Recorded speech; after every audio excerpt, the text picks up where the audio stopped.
What does FAANG mean? By www.profitableinvestingtips.com. FAANG is an acronym. It refers to 5 tech stocks that have led the stock market for years due to their strong profits. The companies are Facebook, Amazon, Apple, Netflix, and Alphabet, which was previously known as Google. These companies had a total market capitalization of more than $4 trillion before the coronavirus pandemic hit in January of 2020. Their combined capitalization as of June 2020 is $3.2 trillion, which is 14% of the S&P 500. What is a FAANG company? For many, FAANG is synonymous with big tech, although Microsoft, Cisco, Oracle, IBM, Intel, and Samsung are not included in the group. Aside from being good investment opportunities and huge companies, the FAANG have been largely responsible for driving a social media and consumer revolution. Although IBM, Cisco, Intel, Oracle, and Microsoft provide the bricks and mortar for the technological revolution we are undergoing, they are not the driving forces like the FAANG group. Many of them are, however, equally good investment opportunities, as are many of the smaller tech companies that dominate their niches. Why is Microsoft not in FAANG? First of all, there is no certification requirement for being in the FAANG group. The term FAANG was coined by Jim Cramer, the popular investing show host with CNBC. Apple was added in 2017 to make the acronym FAANG. Cramer picked the original 4 as they were totally dominant in their areas. And although Microsoft has a larger market capitalization than any except Apple, although that varies, it is in many ways a supporter of the recent social media and technological revolution rather than an instigator or leader. FAANG bear market. In late 2018, all 5 FAANG stocks fell into a bear market. This resulted in an overall loss of $1 trillion before they rebounded to go even higher.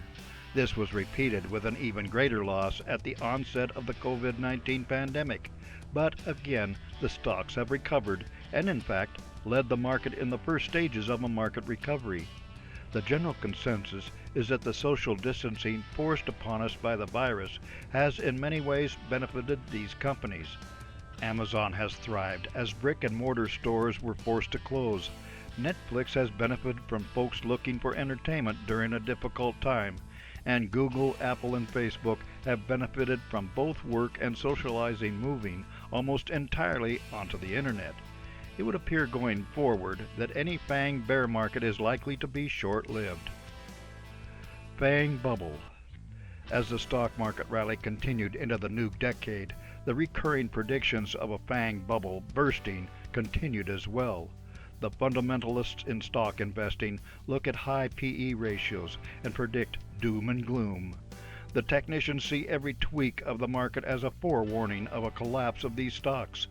Nobody expects the companies to go away, but many are concerned that their stock prices will not hold up over the long term. To a degree, investors choose these stocks because they are currently no better options. And because everyone is jumping on the bandwagon, it keeps moving forward. But so long as these folks keep making money, it is likely that any bubble, such as it is, will not burst anytime soon. FAANG S&P 500.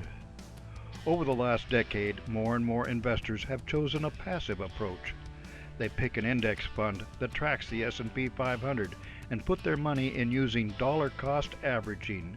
Because the FAANG stocks are such a large part of the S&P 500, they tend to be seen as bellwethers for the market as a whole. Because these stocks are the natural leaders and will continue to be for the foreseeable future, a reasonable question asked is why not simply invest a little in each of these companies and forego the rest of the S&P 500? The rationale for staying with the S&P 500 is that it is a way to diversify your investment portfolio without picking and choosing individual stocks. FAANG Index Chart. If you are just interested in investing in FAANG or FAANG stocks, there is no index fund that contains just these stocks. The closest is the Advisor Shares New Tech and Media ETF, but is actively managed, and although it is top-heavy with FAANG, it contains 25 equities. If you look at a FAANG index chart, it is a nice measure of how these stocks are doing as a group, but since there is no ETF that tracks just these stocks, such an index chart is of academic interest only. Your better choice is to track the S&P 500 and put your investments there. FAANG Index Vanguard. Vanguard has several index funds that track tech stocks, including the FAANG group.